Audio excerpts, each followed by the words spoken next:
খলিফা হারুন রশিদ তার জীবনেতে একটাই চিন্তা ছিল, কার সন্তুষ্টি। সবাইকে বলতে হবে কার সন্তুষ্টি। যখন তার রাজত্বে তার এরিয়ার মধ্যে বিচারক কি করছে, বিচারক হাতটা পাতিয়ে দিয়েছে, একের পর এক মারতে মারতে একটা পর্যায়ে হাত ফেটে গিয়েছে, রক্ত বের হয়েছে। পাশ থেকে আরেকজন এসে সহযোগিতা করবে, কিন্তু সহযোগিতা করতে দেওয়া হলো না। ওই বিচারকের কাছে যেই রুমাল ছিল, ওই রুমালটা তিনি তার আরেক হাত দিয়ে হাতের উপরে রাখলেন। একটা পর্যায়ে 20টা বেত্রাঘাত যখন করা হলো, 20টা বেত্রাঘাত করার পরে তিনি বললেন, এই মহিলার যেই জরিমানা করা হয়েছে, এই জরিমানার 500 দিরহামের মধ্যে 100 দিরহাম রাষ্ট্রীয় কোষাগারে জমা হয়ে যাবে। এরপরে অতিরিক্ত যেই 400 দিরহাম যেটা থেকে গেল, এই 400 দিরহামের 20 দিরহাম ওই দোকানদারকে ক্ষতিপূরণ দেওয়া হবে। এরপরে 380 দিরহাম যেটা বেঁচে যাবে, এই যে 380 দিরহাম এটাই বৃদ্ধাকে দিয়ে দেওয়া হবে। কিন্তু এত দিরহামগুলো কোথা থেকে আসবে? বিচারক আবার রায় ঘোষণা দিয়ে বলছে, এই এলাকা 400 দিরহামের ব্যবস্থা করতে হবে। বলেন আল্লাহু আকবার, বলেন আল্লাহু আকবার। আর 100 দিরহাম আমি নিজে বিচারক হয়ে দায়িত্ব নিয়ে নিলাম। বলেন আল্লাহু আকবার। এই কথা বলে তিনি ওই বৃদ্ধা মহিলাকে বললেন, আমি আপনার খেদমত করতে পারি নাই, আমি আপনার খোঁজ নিতে পারি নাই। এই যে আপনি আজকে চুরির দায়ে আপনি দণ্ডিত হয়ে অপরাধী হয়ে আদালতে এসেছেন, এই বিচারালয় পর্যন্ত আপনি এসেছেন, আমি তো এলাকার বিচারক, আমি আপনার খোঁজ নিতে পারি নাই। এই জন্য আপনি আমাকে ক্ষমা করে দেন। আজকে যে আপনাকে অপমানিত হতে হলো, এই অপমানিত হওয়ার জন্য আমি আপনার কাছ থেকে ক্ষমা চাই। বলেন আল্লাহু আকবার। আল্লাহ ব্যক্তিগত কাজ আরেক রকম, তা কখনো হতে পারে না। রব্বুল আলামিন স্পষ্ট জানিয়ে দিলেন, ওয়ামা খালাকাতুল জিন্না ওয়াল ইনসা ইল্লা লিয়াবুদুন।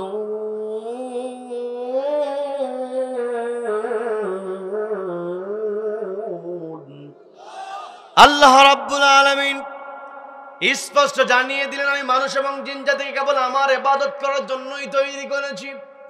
তার মানে এই পৃথিবীতে 24টা ঘন্টার মধ্যে প্রত্যেকটা মুহূর্তে আমাকে আপনাকে আল্লাহর ইবাদতের মধ্যে থাকতে হবে। এখন প্রশ্ন আসতে পারে, হুজুর ঘুমের মধ্যে যখন চলে যাই কোনো খেয়ালই তো আমার আপনার থাকে না, তাহলে ঘুমের মধ্যে কেমন করে ইবাদত করব? প্রশ্ন করার লোক আছে না নাই? ঘুমানোর পূর্বে যদি আমি আপনি আল্লাহকে স্মরণ করতে পারি এবং ঘুম থেকে জাগ্রত হওয়ার পরে যদি আল্লাহকে স্মরণ করতে পারি, রব্বুল আলামিন ওই ঘুমটাকে আমাদের জন্য ইবাদত বানিয়ে দেন। বলেন না সুবহানাল্লাহ। সম্মানিত দিনী ভাইরা, এই পৃথিবীতে আমি আপনি যদি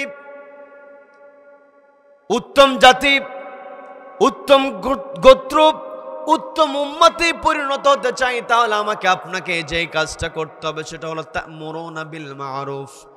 আল্লাহ আমাকে আপনাকে বললেন সৎ কাজের আদেশ দিতে হবে। আবার আল্লাহ রাব্বুল আলামিন পবিত্র কোরআনের 4 নম্বর সূরা নিসার 58 নম্বর আয়াতে বলছেন, ইন্নাল্লাহা ইয়া'মুরুকুম আন তু'আদ্দুল আমানাতি ইলা আহলিহা ওয়া ইযা হাকামতুম বাইনান নাসি আন তাহকুমু বিল আদল। আল্লাহ রাব্বুল আলামিন নিজে অর্ডার দিচ্ছেন, আন তু'আদ্দুল আমানাতি ইলা আহলিহা, তোমাদের কাছে যে আমানত আছে এই আমানতটা তোমরা যথাযথ জায়গায় পৌঁছায় দাও। তার মানে এই পৃথিবীতে আমি আপনি যদি সৎ কাজ করতে চাই, তাহলে আমাকে আপনাকে আমানতদার হতে হবে। কথা বলেন ঠিক কিনা? আমানতদার আমাকে আপনাকে হতে হবে। এরপরে রব্বুল আলামিন যেই কথা বললেন, ওয়া ইযা হাকামতুম বাইনান নাসি আন তাহকুমু বিল আদল, তোমরা যখন এই পৃথিবীতে কোথাও কোনো ফয়সালা দেবে, তোমরা যখন কোথাও সিদ্ধান্ত নেবে, সিদ্ধান্ত গ্রহণের সময় আদালত কায়েম করতে হবে। আবার প্রত্যেক জুমায় ইমাম সাহেব সানি খুতবা শেষ করে দেন, জায়াতে কারিমা তেলাওয়াত করেন পবিত্র কোরআনের 16 নম্বর সূরা নাহলের 90 নম্বর আয়াতে ইমাম সাহেব খুতবার মধ্যে যে কথাটা বলেন, সানি খুতবাতে বলেন, ইন্নাল্লাহা ইয়া'মুরু বিল আদলি ওয়াল ইহসান ওয়া ইতা'i যিল কুরবা। এই যে প্রত্যেক জুমাতে ইমাম সাহেব যখন সানি খুতবাতে এই আয়াতটা তেলাওয়াত করে, মুসল্লিরা গাটা নাড়া দিয়ে দাঁড়িয়ে যায় যে এখন দাঁড়াতে হবে। কি কথা বলেন, কি কথা বলেন? প্রত্যেক জুমায় শুনতে শুনতে আমার আপনার মুখস্থ হয়ে গিয়েছে। আমি আপনি বুঝতে পারি ইন্নাল্লাহা ইয়া'মুরু বিল আদল, এই পর্যন্ত তেলাওয়াত করার সঙ্গে সঙ্গে আমি আপনি বুঝতে পারি ইমাম সাহেবের খুতবা শেষ হয়ে গিয়েছে। কিন্তু শুধুমাত্র খুতবা যে শেষ হয়ে গেল এটা বোঝানোর জন্য আল্লাহ কোরআনের মধ্যে আয়াতটা দেন নাই। আল্লাহ বলছেন ইন্নাল্লাহা ইয়া'মুরু বিল আদল, নিশ্চয় আল্লাহ রাব্বুল আলামিন তোমাদেরকে আদালত কায়েমের অর্ডার দেন। আল্লাহ আমাকে আপনাকে বলছেন তা'মুরুনা বিল মা'রুফ, তোমরা সৎ কাজের আদেশ দেবে। আর আল্লাহ রাব্বুল আলামিন নিজেই যে অর্ডারটা দিলেন ইন্নাল্লাহা ইয়া'মুরু বিল আদল, আল্লাহ রাব্বুল আলামিন আমাকে আপনাকে সৎ কাজের আদেশ দিতে বলেছেন। আর এই পৃথিবীর সর্বশ্রেষ্ঠ সৎ কাজের অর্ডার আল্লাহ দিয়ে বলছেন ইন্নাল্লাহা ইয়া'মুরু বিল আদল, এই পৃথিবীতে সর্বশ্রেষ্ঠ সৎ কাজ হলো ন্যায় বিচার প্রতিষ্ঠা করা। কথা বলেন ঠিক কিনা? আল্লাহ রাব্বুল আলামিন এই কোরআনটা দিয়েছেন একমাত্র ন্যায় বিচার প্রতিষ্ঠার জন্য। কথা বলেন, কি কথা বলেন? আমি আপনি যদি ন্যায় বিচার প্রতিষ্ঠা করতে চাই, দেশের গুরুত্বপূর্ণ সমাজের গুরুত্বপূর্ণ চেয়ারে যারা বসবে তাদের দায়িত্ব হলো একটি কিতাবকে ফলো করা। সেই কিতাবের নাম কি? নবীজি বলছেন মান জাআলাহু আমামাহু, যেই ব্যক্তি বানিয়ে নেবে এই কোরআনটাকে তারা ইমাম, অর্থাৎ কোরআন যেইভাবে আমাকে আপনাকে চলতে বলেছেন সেইভাবেই আমাকে চলতে হবে। কোরআন যেইভাবে আমানতদারদের রক্ষা করার জন্য অর্ডার দিয়েছে, পবিত্র কোরআনের 4 নম্বর সূরা সূরা আন-নিসার 58 নম্বর আয়াতে আল্লাহ রাব্বুল আলামিন যে অর্ডারটা দিয়ে বলছেন ইন্নাল্লাহা ইয়া'মুরুকুম আন তুআদ্দুল আমানাতি ইলা আহলিহা, তার মানে আমি আপনি যেখানে যেই দায়িত্ব পালন করব, যেই দায়িত্ব আমাকে আপনাকে দেওয়া হবে ওই দায়িত্বটা পালন করতে হবে কাকে ভয় করে? আল্লাহ রাব্বুল আলামিন তো স্পষ্ট জানিয়ে দিলেন ইয়া আইয়ুহাল্লাযীনা আমানু, ওহে যারা ঈমান আনয়ন করে চিত্তাকুল্লাহ, আমি আল্লাহ আমাকে ভয় করো। আমি আপনি যদি আল্লাহকে ভয় করি তাহলে আমি আপনি যেখানেই থাকি না কেন আমার আপনার দায়িত্বের মধ্যে কোনো ফাঁকি দিতে পারবো নাকি? দায়িত্বের মধ্যে কোনো ফাঁকি দিতে পারবো না। আমি আপনি সমাজে ন্যায় প্রতিষ্ঠা করতে গেলে কোরআনকে সামনে রেখেই চলতে হবে। এই পৃথিবীতে আমি আপনি ইতিহাস চর্চা করে ইতিহাসের জ্ঞান অর্জন করে আমরা যেটা দেখেছি, এই পৃথিবীতে যখন আল্লাহর বিধান সমাজে কায়েম থেকেছে তখনই সমাজের মধ্যে শান্তি প্রতিষ্ঠা হয়েছে। কথা বলেন, কি কথা বলেন? কোরআন যখন থাকবে, এই কোরআন যখন সামনে থাকবে সমাজের মধ্য থেকে অন্যায় দূর হয়ে যাবে। এই কোরআনের মধ্যে এমন কোন বিষয় নাই তিবিয়ানান লিকুল্লি শাই, রব্বুল আলামিন কোরআনের মধ্যে সবকিছু ঢুকিয়ে দিয়েছেন। আর আমাকে আপনাকে আল্লাহ রব্বুল আলামিন খলিফা বানিয়েছেন। ইন্নী জাইলু ফিল আরদি খলিফা, এই পৃথিবীতে আল্লাহর খলিফার দায়িত্ব হিসেবে আমাদের প্রধান দায়িত্ব হলো সমাজের মধ্যে একটি কিতাবকে প্রতিষ্ঠা করা। সেই কিতাবের নাম কি? সবাইকে বলতে হবে কিতাবের নাম কি? যেই সমাজে কোরআন আছে সেই সমাজের মধ্যে ন্যায় বিচার আছে। কি কথা বলেন? ইসলামের সোনালী সুদিন থেকে আমরা যেটা দেখতে পাই, যারা কোরআনকে ভয় করেছে, খলিফা হারুনুর রশিদের ঘটনা আমরা শুনেছি। খলিফা হারুনুর রশিদ চেয়ারে বসেছেন কিন্তু ভয় করেছেন কাকে? সবাইকে বলতে হবে কাকে? এই যে বর্তমানে গোটা দেশের মধ্যে সিরিয়া একটা হট টপিক হয়ে আছে। কি কথা বলেন? সিরিয়ার ব্যাপারে প্রত্যেকটা জায়গায় নিউজ করা হচ্ছে দীর্ঘদিন। ওই স্বৈরাচার বাশার আল আসাদ সিরিয়ার মানুষদের উপর নির্যাতন চালিয়েছে। ওই বাশার আল আসাদ পালাতে বাধ্য হয়েছে। কথা বলেন ঠিক কিনা? সবাইকে বলতে হবে ঠিক কিনা? বাশার আল আসাদ পালিয়ে গিয়েছে, তার মানে ওই আসাদকে পালাতে বাধ্য করেছেন কে? সকল ক্ষমতা সকল রাজত্ব কার হাতে? রব্বুল আলামিন পবিত্র কোরআনে সুন্দর করে জানিয়ে দিলেন। সূরা আল ইমরানের 26 নম্বর আয়াতে রব্বুল আলামিন সুন্দর করে বলছেন কুলিল্লাহুম্মা মালিকাল মুলক تؤتي الملك من تشاء وتنزع الملك ممن تشاء وتعز من تشاء وتذل من تشاء بيدك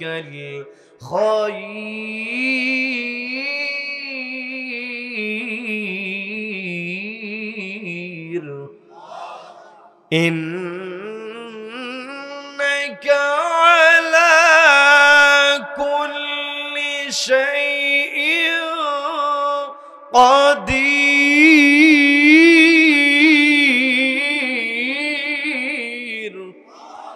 আল্লাহ রাব্বুল আলামিন স্পষ্ট জানিয়ে দিলেন কুলিল্লাহুম্মা মালিকাল মুলক।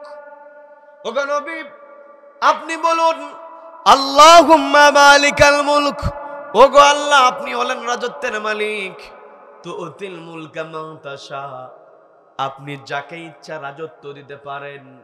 ওয়া তানজিউল মুলকা মিম্মান তাশা, এবং যার কাছ থেকে ইচ্ছা আপনি ক্ষমতা কেড়ে নিতে পারেন। কথা বলেন ঠিক কিনা? এই ক্ষমতা কেড়ে নেওয়ার জন্য, ক্ষমতাচ্যুত করার জন্য, জালিমদেরকে পরাজিত করার জন্য, জালিমদেরকে চেয়ার থেকে নেমে দেওয়ার জন্য, জালিমদেরকে অপমানিত করার জন্য আল্লাহ কখনো বড় কোনো শক্তি ব্যবহার করে না। কথা বলেন ঠিক কিনা? আমরা ফেরাউনের ঘটনা জানি, আমি বিস্তারিত বলবো না। ফেরাউনকে আল্লাহ বড় কোনো বাহিনী দিয়ে, বড় কোনো যোদ্ধা দিয়ে আল্লাহ রাব্বুল আলামিন ফেরাউনকে দুনিয়া থেকে বিদায় করেন নাই। ফেরাউনকে বিদায় করেছেন পানির মধ্যে চুবিয়ে মেরে। কথা বলেন ঠিক কিনা? যে আবু জাহেল ক্ষমতাধর ছিল, নবীজিকে সবচেয়ে বেশি কষ্ট দিয়েছে, ওই আবু জাহেল গোত্রের নেতা ছিল, কিন্তু আবু জাহেলকে দুনিয়া থেকে বিদায় করে দিয়েছে, হত্যা করে দিয়েছে ছোট্ট দুই ভাই মাআজ আর মুআজ। কথা বলেন ঠিক কিনা? আল্লাহ কিন্তু বড় কোনো মুজাহিদ দিয়ে আবু জাহেলকে দুনিয়া থেকে বিদায় করেন নাই। আবার আব্রাহা যখন কাবাঘর ধ্বংস করতে এসেছিল, ওই আব্রাহাকে আল্লাহ রাব্বুল আলামিন ছোট্ট ছোট্ট পাখি, ওই পাখির ঠোঁটে, ওই পাখির পায়ের মধ্যে মটর দানার মতো পাথর কুচি দিয়ে ওই বিশাল আব্রাহার হস্তি বাহিনীকে নাস্তানাবুদ করে দিয়েছেন। কথা বলেন ঠিক কিনা? আবার একটু আগে আমি বলেছি, নমরুদ যখন ইব্রাহিম আলাইহিস সালাতু ওয়াস সালামকে, জাতির পিতাকে যখন অগ্নিকুণ্ডের মধ্যে নিক্ষেপ করেছিল, তার জুলুম যখন মাত্রা অতিক্রম করেছিল, এই পৃথিবীতে যখন কেউ ক্ষমতায় বসে যায়, অহংকারের কারণে সে স্বৈরাচারী হয়ে যায়, জালিম হয়ে যায়। রব্বুল আলামিন স্বৈরাচারকে একটা ছাড় দেন, কিন্তু ছেড়ে দেন না। ওই স্বৈরাচার যখন তার সীমা অতিক্রম করে, রব্বুল আলামিন সঙ্গে সঙ্গে টান দিয়ে চেয়ার থেকে নামায় দেন। কথা বলেন ঠিক কিনা? ফেরাউনকে আল্লাহ রব্বুল আলামিন পানিতে চুবিয়ে মারলেন, আব্রাহাকে ধ্বংস করলেন ছোট্ট ছোট মটর দানার মতো পাথর কুচি দিয়ে। আবার নমরুদকে আল্লাহ রাব্বুল আলামিন দুনিয়া থেকে বিদায় করে দিয়েছেন ল্যাংড়া মশা দিয়া। আর এই বাংলাদেশে যে লেডি ফেরাউন গোটা দেশের মধ্যে ত্রাস কায়েম করেছিল, ওই লেডি ফেরাউনকে আল্লাহ নামানোর জন্য বড় কোনো অস্ত্র ব্যবহার করেন নাই, নিরস্ত্র ছাত্র জনতাকে সামনে দিয়েছেন। ওই লেডি ফেরাউন পালাতে বাধ্য হয়েছে। কথা বলেন ঠিক কিনা? তার মানে আমার আপনার শিক্ষা গ্রহণ করতে হবে। এই পৃথিবীতে একমাত্র আমরা ভরসা রাখবো কার ওপরে? ভরসা রাখবো কার ওপরে? এই যে বাংলাদেশি স্বৈরাচারী করেছে, কত নেতাকে আমরা দেখেছি তাদের আপার ওপরে ভরসা রেখেছে। আজকে আপা পালিয়ে গিয়েছে। ওই কোরআনের পাখির ভাষায় কথা বলতে হয়। তিনি বলেছেন একটা সময় আসবে এই জুলুমের কারণে তোমরা ইঁদুরের গর্ত পর্যন্ত খুঁজে পাবে না। কথা বলেন ঠিক কিনা? সম্মানিত দিনী ভাইরা, আমাকে আপনাকে বুঝতে হবে এই পৃথিবীতে আল্লাহ রাব্বুল আলামিন আমাকে আপনাকে দায়িত্ব দিয়েছেন সৎ কাজের আদেশ দিতে হবে, অসৎ কাজে বাধা প্রদান করতে হবে। কি কথা বলেন? সৎ কাজের আদেশ যদি আমি আপনি প্রতিষ্ঠা করতে চাই, তাহলে এই চেয়ারে যাদেরকে বসিয়ে দিতে হবে তারা যেন একটি কিতাবকে মানে। সেই কিতাবের নাম কি? খলিফা হারুন রশিদের কথা বলতে নিয়েছিলাম। এই সিরিয়ার তৎকালীন সময় একটা শহর ছিল, শহরের নাম ছিল রাকা শহর। ওই রাকা শহরের প্রধান বিচারপতি যিনি ছিলেন, তিনি অসুস্থ হয়ে গিয়েছেন। বিচারপতি এজলাসে বসতে পারে না, বিচারগুলো জমা হয়ে আছে, বিচার হয় না। খলিফা হারুন রশিদ তার বরাবর চিঠি পাঠানো হয়েছে।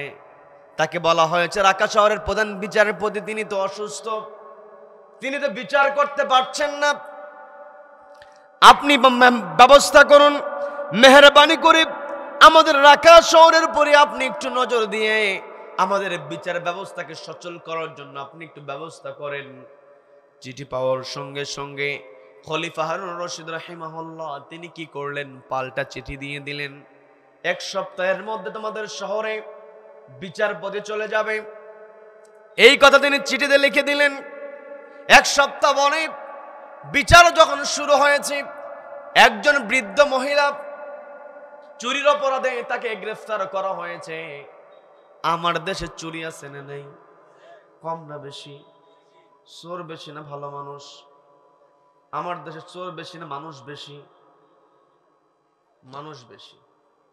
চোর যারা চুরি করে কিন্তু খুব কম লোকেরাই, কিন্তু আমাদের বড় কথা স্যান্ডেল চুরি করলে সেই চোরকে আমরা গণপিটুনি দিই, কিন্তু কলমের খোঁচা দিয়া লক্ষ লক্ষ টাকা আত্মসাৎ করে ওই চোরকে আমরা সম্মান করি, একটাই কারণ আমাদের মধ্যে কোরআন নাই। কথা বলেন ঠিক কিনা? আজকে যদি কোরআন থাকতো, যে অফিসার কলমের খোঁচা দিয়া লক্ষ লক্ষ টাকা আত্মসাৎ করে ওই চোরের হাত কেটে দেওয়া হতো। একটা অফিসারের হাত কেটে দিলে বাকিগুলো এমনি সোজা হয়ে যেত। কি কথা বলেন? পত্রিকা খুললেই পত্রিকার মধ্যে আমরা খবর পেয়ে যাই, ধর্ষণের খবর আছে না নাই? আছে না নাই? আমার দেশে প্রধানমন্ত্রীও হয়ে যায় নারী, বিরোধী দলীয় নেতা সেখানেও নারী পাই, স্পিকারও আমরা নারী দেখেছি। নারী আর নারী, কিন্তু নারীদের প্রকৃত অধিকার এরা কখনো দিতে পারে নাই। কি কথা বলেন? পর্দালের মা বোনেরা শুনছেন, কানটা একটু খাড়া করে শুনবেন, কারণ এই পৃথিবীতে যদি ন্যায় প্রতিষ্ঠা করতে চাই, নারীদের সহযোগিতা ছাড়া ন্যায় কখনো প্রতিষ্ঠা করা সম্ভব না। কি কথা বলেন? নবীজি কোরআনের দাওয়াত দিয়েছেন, নবীজি বিপদের সম্মুখীন হয়েছেন, নবীজিকে সবচাইতে বেশি তিনি সহযোগিতা করেছেন, তিনি হলেন খাদিজাতুল কুবরা রাদিয়াল্লাহু তাআলা আনহা। কি কথা বলেন? পর্দালের মা বোনেরা কানটা খাড়া করে শুনবেন, আপনাকে আপনার পরিবারের দায়িত্ব পালন করতে হবে, আপনার পরিবারে আপনার গুরুত্বপূর্ণ রোল প্লে করতে হবে। আপনি যদি নামাজি হয়ে যান, আপনার সন্তান নামাজি হয়ে যাবে। কি কথা বলেন? আপনি যদি কোরআন পড়েন, আপনার সন্তান কোরআন পড়বে, আর আপনি যদি কোরআন না পড়েন, আপনার সন্তান কোরআন ছুঁয়েই দেখবে না। কি কথা বলেন? এখানে মুরব্বীরা বসে আছেন, আমার কথা বিরক্ত হচ্ছেন? বিরক্ত হচ্ছেন? এখানে মুরব্বীরা বসে আছেন, তারা বলতে পারবেন তাদের ছোটবেলায় এলাকাতে তন্ন তন্ন করে খুঁজে ডিগ্রি পাস মানুষ, ম্যাট্রিক পাস মানুষ খুঁজে পাওয়া যেত না। কি কথা বলেন? বাজারের মধ্যে ম্যাট্রিক পাস মানুষ, ডিগ্রি পাস মানুষ আসলে মানুষ তাদেরকে দেখার জন্য সিরিয়াল ধরতো। আর এখন ডিগ্রি পাস ম্যাট্রিক পাস দূরের কথা, প্রত্যেক ঘরে ঘরে অনার্স মাস্টার্স এমনকি পিএইচডি হোল্ডারের সংখ্যা দিন দিন বেড়েই চলছে। কি কথা বলেন? এর দ্বারা বোঝা যায় আমার দেশে দিন দিন শিক্ষিত বাড়ছে না কমছে? সবাই বলেন শিক্ষিত বাড়ছে না কমছে? যদি বলি দুর্নীতি কমছে না বাড়ছে? শিক্ষিত বাড়ছে, দুর্নীতিও বাড়ছে। কথা তো এমন হওয়া উচিত ছিল না, কথা হওয়া উচিত ছিল শিক্ষিত বাড়ছে, দুর্নীতি কমছে। কিন্তু কষ্ট নিয়ে বলতে হয়, আজকে আমার দেশে যে যত বড় শিক্ষিত সে তত বড় চোর, যার চেয়ার যত বড় সে তত বড় ডাকাত। একটাই কারণ, শিক্ষা ব্যবস্থায় কিসের অভাব? কিসের অভাব? আজকে আগের দিনে ডিগ্রি পাস মানুষ পাওয়া যেত না, কিন্তু প্রত্যেকটা বাড়িতে দিন শুরু হতো কোরআন তেলাওয়াত দিয়া। কি কথা বলেন? সম্মানিত দিনী ভাইরা, পর্দার মা বোনেরা কানটা একটু খাড়া করে শুনবেন। মা আপনার সন্তান কি আপনি দামি স্কুলে দামি প্রতিষ্ঠানে আপনি ভর্তি করাবেন, এতে আপনার বিরোধিতা করব না, কিন্তু আপনার সন্তানকে সবার আগে আপনি শিক্ষা দিবেন আল্লাহর কালাম। কি কথা বলেন? আপনার সন্তানকে আপনি শিক্ষা দিবেন। আল্লাহ বলছেন, ইয়া আইয়ুহাল্লাযীনা আমানুত্তাকুল্লাহ, সূরা হাশরের 18 নম্বর আয়াত, যে আয়াতটা আমি তেলাওয়াত করেছি। আল্লাহ বলছেন, ওগো আমার বান্দারা, তোমরা যারা ঈমান আনয়ন করেছো, ও ইউ হ্যাভ বিলিভড, তোমাদের মধ্যে যারা বিশ্বাস স্থাপন করেছো, আমি আল্লাহ, আমাকে ভয় করো। ও আমার পর্দালের মা বোনেরা, আপনাদেরকে দৃষ্টি আকর্ষণ করে বলছি, আপনার সন্তানের অন্তরের মধ্যে আপনাকে আল্লাহর ভয় পয়দা করতে হবে। আপনার সন্তান ক্লাসে ফার্স্ট হবে, আপনি প্রশংসা করবেন। আপনার মেয়ে 200-250 জন ছাত্রীর মধ্যে ক্লাসে প্রথম হয়ে যাবে, আপনি প্রশংসা করবেন। আপনার সন্তান মেডিকেলে চান্স পাবে, আপনি প্রশংসা করবেন। আপনার মেয়ে বিসিএস পরীক্ষাতে ভালো ফলাফল করে গুরুত্বপূর্ণ চেয়ারে বসবে, আপনি প্রশংসা করেন। কিন্তু আপনার প্রশংসাটা হতে হবে এমন, একটু কানটা খাড়া করে আমার মা আপনি শুনুন, আমার বোন আপনাকে দৃষ্টি আকর্ষণ করে বলছি, আপনার সন্তান কেমন করে শিক্ষা দিতে হবে। আপনার প্রশংসাটা এমন হওয়া উচিত, সেটা হলো আমার সন্তান ক্লাসের মধ্যে একরোল, লেখাপড়া আমার সন্তান খুবই মনোযোগী, কিন্তু আমি আমার সন্তানকে এমন করে গড়ে তুলেছি, যখন মসজিদের মিনার থেকে আযান চলে আসে, আমার সন্তানের সামনে বই যদি খোলা থাকে, আমার সন্তান বইটা বন্ধ করে আযান শুনে ওযু বানিয়ে তার পড়াটা বন্ধ করে জায়নামাজ বিছিয়ে দিয়ে সেজদা দেয় কাকে? আপনি যদি এমন প্রশংসা করতে পারেন, আমার ছেলে শুধুমাত্র ভালো ছাত্র না, আমার ছেলে ভালো নামাজি, কি কথা বলেন? আপনার প্রশংসা করতে হবে, আমার সন্তান বড় অফিসার হয়েছে, আমার সন্তান তার ওই চেয়ারে বসে ইচ্ছা করলে লক্ষ লক্ষ টাকা আত্মসাৎ করতে পারে, কিন্তু আমার সন্তানকে আমি এমন করে গড়ে তুলেছি, আমার সন্তানের অন্তরের মধ্যে আমি আল্লাহর ভয় ঢুকিয়ে দিতে পেরেছি, আমার সন্তানকে দিন শেখাতে পেরেছি, পরকালীন জীবনের সফলতা বোঝাতে পেরেছি, যার কারণে আমার সন্তান পরকালীন জীবনের সফলতার দিকে লক্ষ্য করে ওই চেয়ারে বসে লক্ষ লক্ষ টাকা অবৈধভাবে ইনকাম করার সুযোগ থাকা সত্ত্বেও আল্লাহকে ভয় করে আমার সন্তান ওই চেয়ারে বসে 1 টাকা অবৈধ ইনকাম করে না। এই প্রশংসা যদি আপনি করতে পারেন, মা হিসেবে আপনি সফল, আপনার সন্তানও সফল। কথা বলেন ঠিক কিনা? মা, আপনি আপনার সন্তানের ব্যাপারে অবশ্যই সচেতন হবেন। আপনি নিজে নামাজ পড়বেন, আপনার সন্তানকে নামাজের শিক্ষা দেবেন, কি কথা বলেন? মা যদি নামাজি হয়, ওই মায়ের সেজদা দাও দেখি 2.5 বছর 3 বছরের বাচ্চা সেও সেজদা দেয়, কি কথা বলেন? মা প্রত্যেক দিন ওযু বানিয়ে জায়নামাজ বিছিয়ে নামাজ আদায় করে, নামাজের কোনটা রুকু, কোনটা সিজদা, কোনটা বৈঠক ছোট্ট মানুষ বোঝে না, কিন্তু মায়ের নামাজ আদায়ের ক্ষেত্রে মা যখন সেজদা দিয়ে দেয়, প্রত্যেক দিন সে লক্ষ্য করে দেখে যে আমার মা জায়নামাজ বিছিয়ে কপালটা মাটিতে ঠেকিয়ে সেজদা দেয় কাকে? প্রত্যেক দিন দেখতে দেখতে সন্তানের ছোট্ট মনের মধ্যে এমন একটা আকাঙ্ক্ষা হয়ে যায়। আমরা এমন দৃশ্য দেখেছি, মা ওযু বানিয়েছে, জায়নামাজ বিছিয়েছে, মা জায়নামাজে দাঁড়িয়ে নামাজ আদায় করবে, সন্তান মায়ের সঙ্গে পাল্লা দিয়ে মাকে জায়নামাজে দাঁড়ানোর সুযোগ না দিয়ে 2.5 বছরের পিচ্চি ছোট্ট বাচ্চাটা ওই জায়নামাজের উপরে গিয়ে সেজদা দেওয়া শুরু করে। দৃশ্য আছে না নাই? মা, আপনি যদি নামাজ না পড়েন, আপনার সন্তান কেমন করে নামাজ পড়বে? কথা বলেন, কি কথা বলেন? এই জন্য মা আপনাকে দৃষ্টি আকর্ষণ করে বলছি, অবশ্যই আপনি আপনার সন্তানকে নামাজি বানাবেন। আপনার সন্তানকে তা'মুরুনা বিল মা'রুফ, সৎ কাজে যেন আপনার সন্তান আদেশ দেয়, অসৎ কাজে যেন আপনার সন্তান বাধা প্রদান করে, এটা আপনার সন্তানকে ছোটবেলায় থেকে আপনাকে শিক্ষা দিতে হবে। কথা বলেন ঠিক কিনা? বন্ধুগণ, যে কথা বলতে নিয়েছিলাম, ঢাকা শহরের বিচারপতি অসুস্থ। 7 দিন পরে খলিফা চিঠি লিখে দিলেন, 7 দিন পরে নিয়মিতভাবে বিচার শুরু হবে। 7 দিন পরে বিচারক তার আসনে বসেছে, বিচার দেওয়া হয়েছে। একজন মহিলাকে, বৃদ্ধ মহিলাকে ধরে নিয়ে আসা হয়েছে। অপরাধ হলো সে একটা মধুর বোতল আর কয়েকটা রুটি চুরি করেছে। যখন তাকে খলিফা ওই বিচারপতির সামনে হাজির করা হলো, বিচারপতি ওই বৃদ্ধা মহিলাকে দেখে বলছেন, মা, আপনি তো বয়স হয়ে গিয়েছে, বৃদ্ধ মানুষ, আপনি তো জানেন চুরি করা অপরাধ? বলে, হ্যাঁ অপরাধ জানি। চুরি করলে যে হাত কেটে দেওয়া হয়, এটা কি আপনার জানা আছে নাকি? বলে, হ্যাঁ আমার জানা আছে। তারপর আপনি কেন চুরি করেছেন? ওই বৃদ্ধা মহিলা বলছেন, আমি চুরি করতে বাধ্য হয়েছি কারণ আমার ঘরে 2টা নাতনি আমার আছে, 2টা ছোট্ট সন্তান আমার ঘরে আছে, তারা কয়েকদিন না খেয়ে আছে, আমিও না খেয়ে আছি, ক্ষুধার যন্ত্রণায় আমি বৃদ্ধ মানুষ, আমি নিজেকে নিয়ন্ত্রণ করতে পারলেও যখন আমার 2 নাতনির দিকে আমি তাকিয়েছি, তাদের ক্ষুধা আমি সহ্য করতে পারি নাই, আমি নিজেকে নিয়ন্ত্রণ করতে পারি নাই, তাই বাধ্য হয়ে আমি এখান থেকে মধুর বোতল আর কয়েকটা রুটি আমি চুরি করেছি।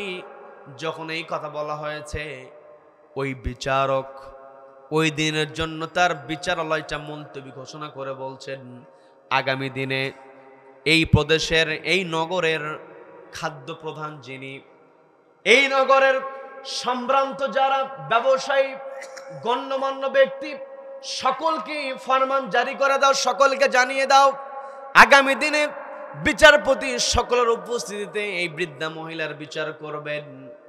ঘোষণা দেওয়া হয়েছে। অনেক লম্বা ঘটনা, আমি বিস্তারিত ঘটনার দিকে যাব না। ঘটনা থেকে একটা শিক্ষা আমাদের নেওয়া দরকার আছে না নাই? সবাইকে বলতে শিক্ষা নেওয়ার দরকার আছে না নাই? যখন পরের দিন আবার আদালত বসেছে, বিচারক রায় দিয়ে বলছেন, এই বৃদ্ধা মহিলা সে চুরি করেছে, এই চুরি করার অপরাধী তাকে 50টা বেত্রাঘাত করা হবে, 500 দিনার তার জরিমানা করা হলো। এই 500 দিনার তার জরিমানা করা হয়েছে, আর তাকে 50টা বেত্রাঘাত তার শাস্তি দেওয়া হয়েছে।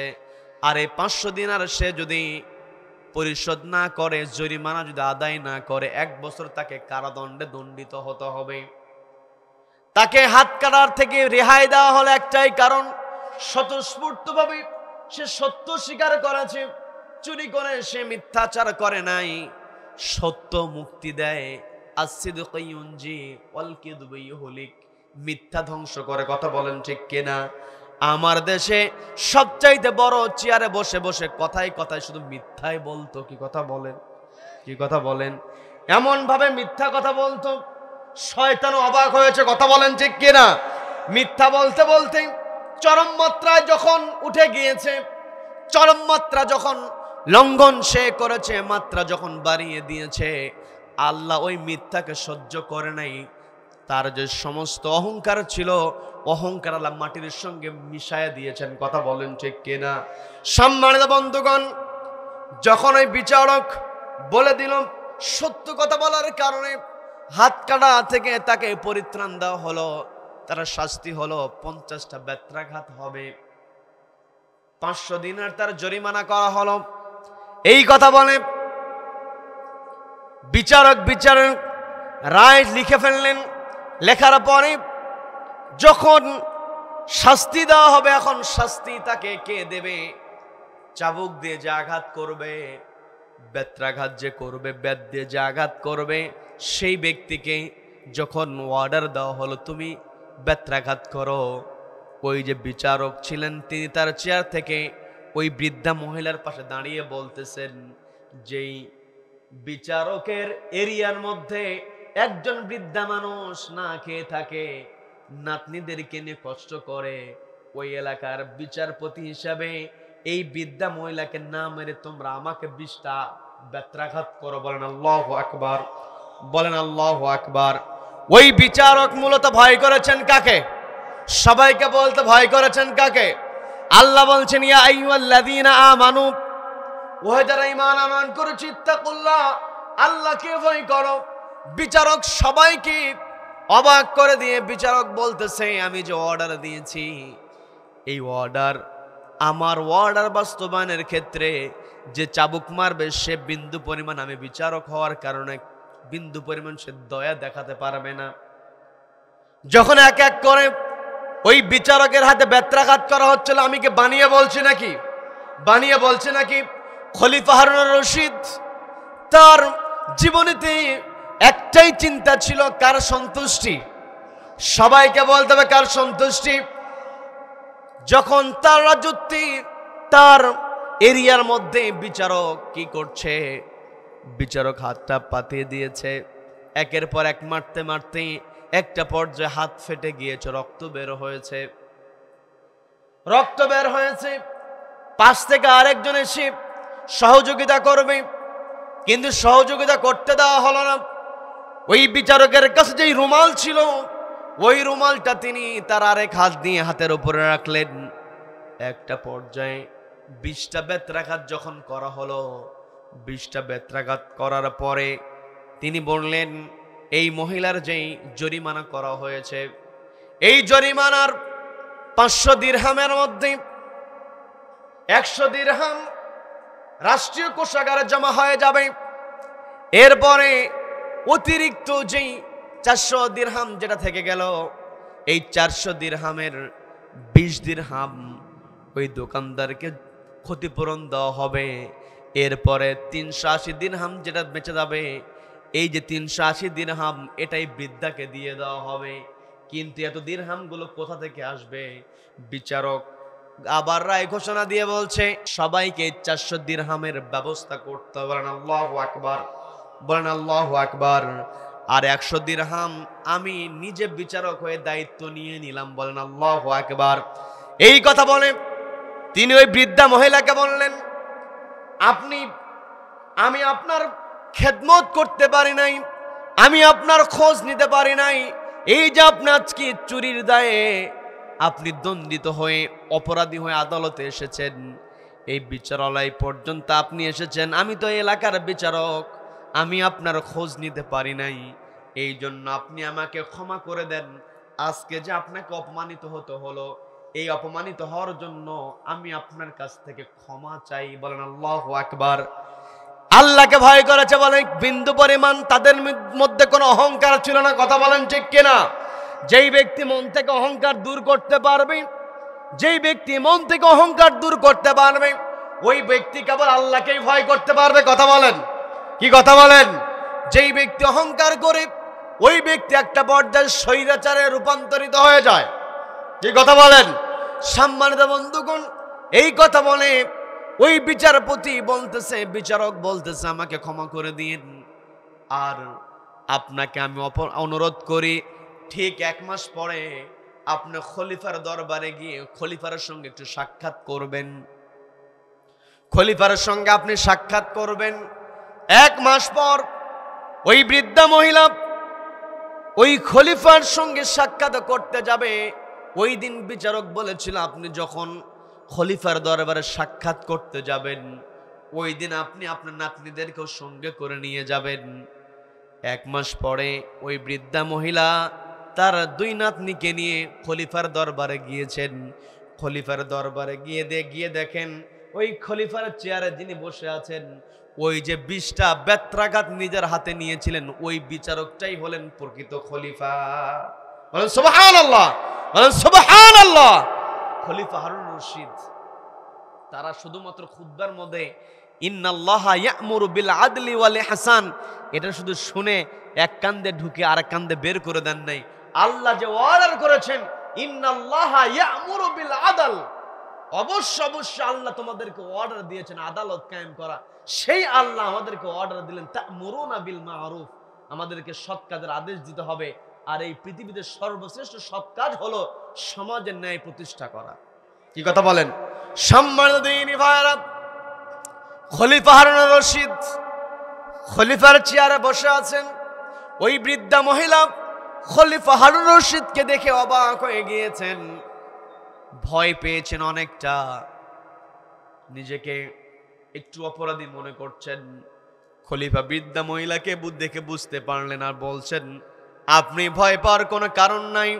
ওই দিন আমি বিচার করতে গিয়েছিলাম, কারণ রাকা শহরের যে শহরের মধ্যে আপনি বসবাস করেন, ওই শহরের বিচারপতি ছিল অসুস্থ।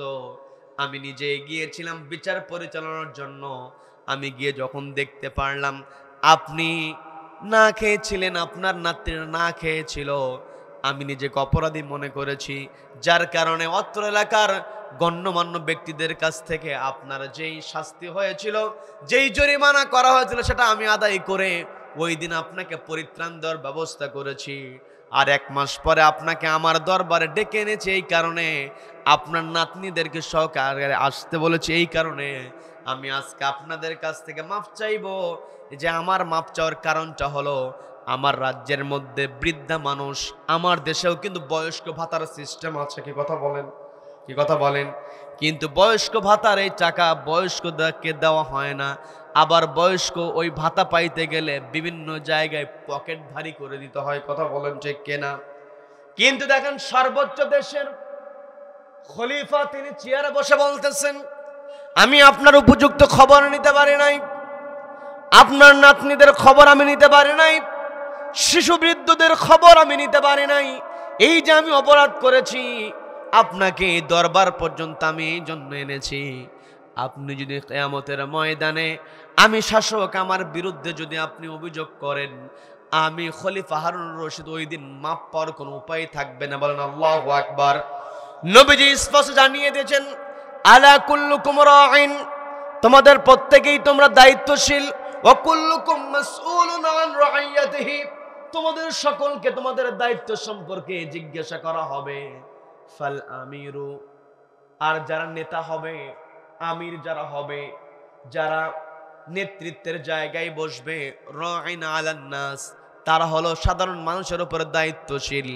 এই সাধারণ মানুষের উপর দায়িত্ব পাওয়ার পরে যারা দায়িত্বকে দায়িত্ব মনে করবে না, দায়িত্বকে নিজের পকেট ভারী করার মাধ্যম করবে, ওরা কিয়ামতের ময়দানে শুকুরের মতো দাঁড়াবে। কথা বলেন ঠিক কিনা? সম্মানিত দিনী ভাইরা, আমার আপনার দায়িত্ব হলো ওই খলিফা হারুন রশিদ, হযরত ওমর রাদিয়াল্লাহু তাআলা আনহু, ওমর ইবনে আব্দুল আজিজ, তারা সমাজের মধ্যে ন্যায় প্রতিষ্ঠা করেছেন। তারা তা'মুরুনা বিল মা'রুফ, সৎ কাজের আদেশ তারা দিয়েছেন, ওয়া তানহাউনা আনিল মুনকার, অসৎ কাজে বাধা প্রদান করেছেন। আমি আপনি সমাজের মধ্য থেকে যদি অন্যায় কাজ দূর করতে চাই, তাহলে সমাজের চেয়ারে যারা বসবে এদেরকে অবশ্যই ন্যায়বান হতে হবে। কথা বলেন ঠিক কিনা?